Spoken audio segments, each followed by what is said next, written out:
after my last fermentation workshop, I got quite a few questions about how I manage my water kefir grains, because at first they can seem kind of high maintenance. But once you get into a rhythm with it, they really are simple to manage, and they offer you a consistent flow of nice probiotic drink.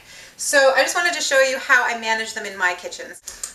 So having 3 large jars is really helpful. These are 2-liter jars, but the 1.5 liter mason jars also work well. First thing I'm going to do is dissolve some sugar. So I use about half a cup of sugar, a little bit less, in one of these jars. You'll use a little bit less sugar if you're using a smaller quantity.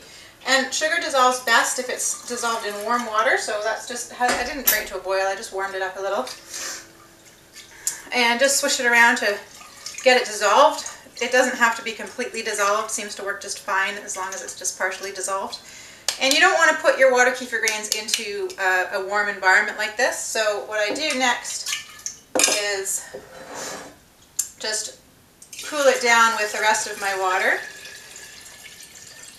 And I fill it up about this much, and I'll show you why I do that in a sec. Next thing I'm going to do is strain my finished water kefir. So this is water kefir that's been fermenting for 48 hours. These little funnels are really handy. Just stick my strainer on there. This is my finished water kefir, and I'm just straining out the grains. So I've got all the grains there. My strainer here, and then I transfer the grains into my new batch of water kefir. So this is the finished stuff. This is the new stuff. Just going to cover it so that no fruit flies and debris get in there. So this is going to sit and ferment for 48 hours to get rid of all the sugar. It's going to eat up all the sugar, and you end up with about 20% of the sugar that you started with. So I'm going to let this sit.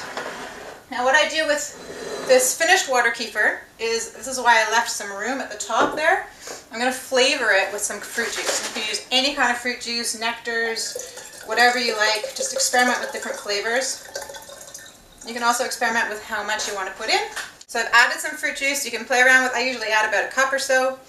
If you want a sweeter, more flavorful water kefir, you can add more. And I'm going to cover that up nice and tightly, and I'm going to let that sit for another 12 hours, and it's going to get nice and bubbly and effervescent, and it's going to be a nice little soda.